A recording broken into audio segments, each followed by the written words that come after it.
guest, right? Man, I love when that happens. That's the beauty of living in Miami, really. We live for other people's vacation. Therefore, we got a lot of guests. A lot of people want to come here. Vacation / train at the best gym in all of the land. Today we got Russel Orhii. Yeah, he messaged me a couple of days ago saying that he had a friend who was applying to PT school at UM and that he was gonna come hang out with him. He just finished competing at Run Nationals where he got first place. How do you feel after Nationals?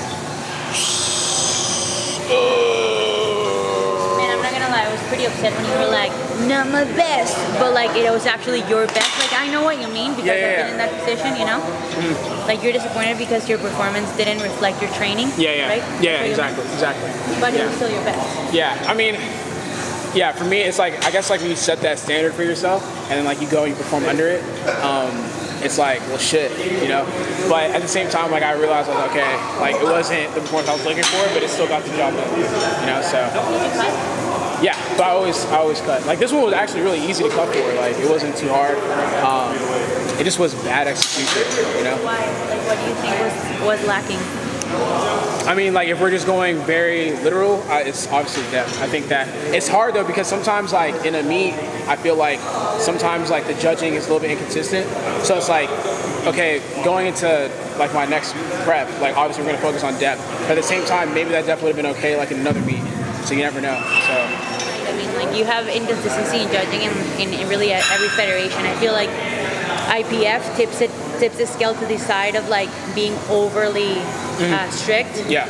And then obviously like you have the other bullshit federations that like are not strict at all. So it's like there needs to be some middle ground that is just consistent.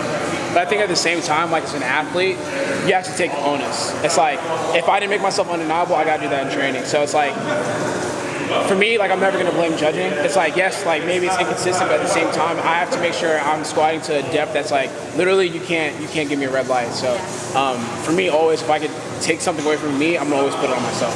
So it's like it sucks, but it's just gonna make. Was it the only lift you underperformed? Like was your bench? I underperformed everything. Yeah. Yeah, I would say bench. Well, bench not so much, but squat and deadlift for sure. So it's like. I think sometimes as an athlete, it's like one of those things, just like everything went well in training, and then like on that particular game day, it just didn't work out. But what do you mean when you say execution? Like what exactly do you mean by that? I just mean the fact that I didn't like execute the way I thought. Like, okay, so let's say, yeah, I just wasn't strong enough. Yeah. And that's fine. Like, it happens. Yeah, literally it happens. Like everyone's day comes where they're just gonna have a day where they really can't explain like what happened. Yeah, but you know, just gotta go back to training and work and get that much harder.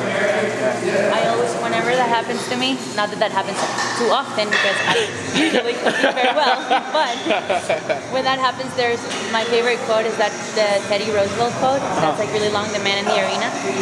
I wanted to. Oh, didn't you use that on like one of your posts? Yeah. Okay.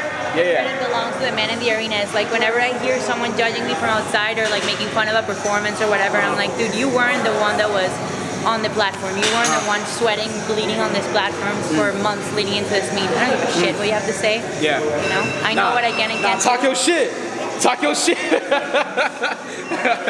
So now if you see me use that on IG, it's because of you. I just ripped it off of you. Yeah. What are we gonna do? Comp sesh?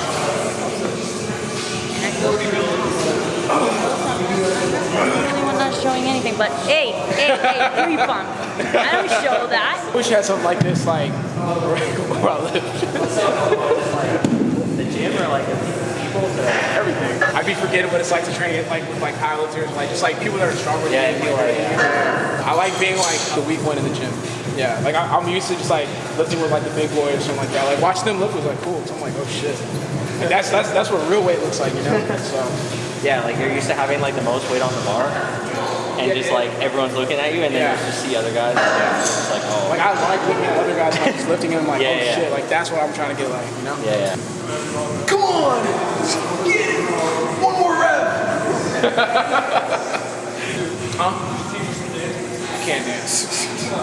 I'm like trash at dancing. You do the yeah. Shit. I feel like people are gonna watch this and take away my black card. Hold on, can you do the new one though? Like this, like the low? Yeah. You gotta be loose, you gotta like let it like. Oh man. Hey, that was good. That was good. That was good. Dude, Russell came to hybrid black and left white. That's what people are gonna say. But like, what I want to do is just like encourage people to add sauce. Like, just add some like flavor to your lifting. Like, just have fun. Yeah. It's so boring just doing like, yeah, exactly. Like, just have fun. Like, if you finish the set, do like a little dance.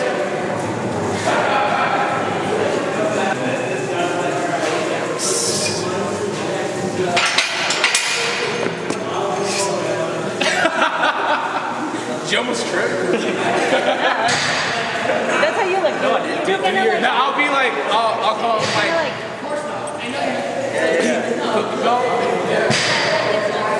I'm gonna start doing that. Which one?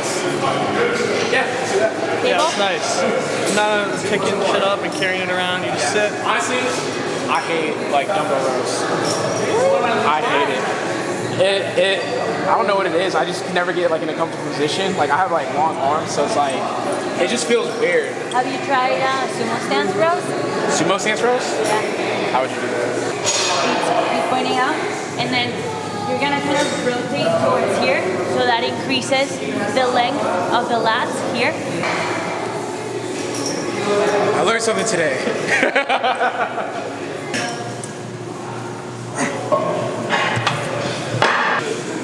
I feel good. I feel different already.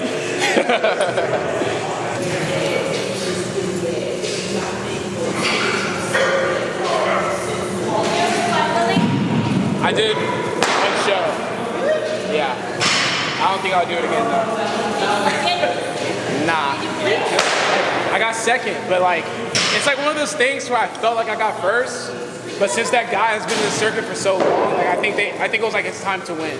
Yeah. So, like that kind of stuff, I hate like dieting for like 12 weeks and then like it just doesn't, you know? But my plan was to compete like this upcoming year, like 2020 in the spring, but I'm not doing that.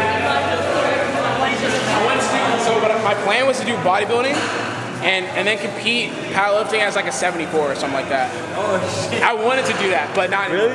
Yeah, I wanted to. Yeah. The reason we started hybrid was because I had all the intention of competing in Olympic weightlifting and powerlifting. But it's like powerlifting is a sport that is just so demanding on your body. It just doesn't go with anything else. Like, you can't try to be your strongest and also be really athletic, or also be at the same time. You can do it in seasons, but you can't do it at the same time.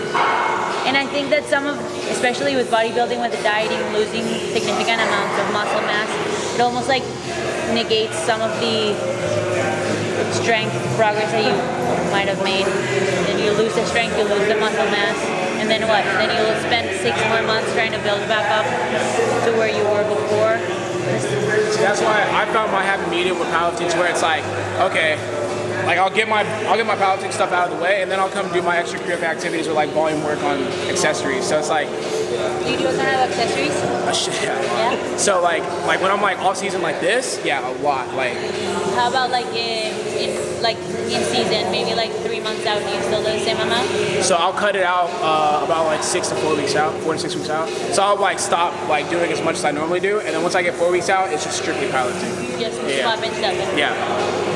But like definitely, I literally work out like a bodybuilder for the most part. I feel like we got better today. You think so? Did you get better today? Yeah, of course. Did you get better today? Dude, he hit a hook grip PR. Oh yeah, I learned how to hook grip. I learned how to grip. It wasn't that bad. It wasn't that bad, honestly. Like, yeah.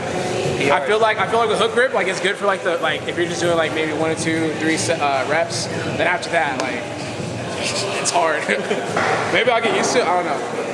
There you have it, guys. That was our training session with Russel. We definitely all got better today. And that's it. All we came here to do today. That is all. I'll catch you guys in the next video. Bye. Legit, man. Who just started? No one wants to get out angled, man. Damn, Russ is smaller than I thought. Nah, chill.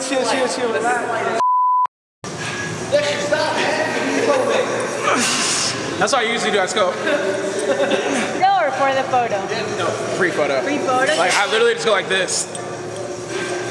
Wait, see, it's working. It's literally. Wait, what's that? He's getting your. I don't know what it is, but it works whenever I do Wait, it. you twinkle your fingers? Yeah.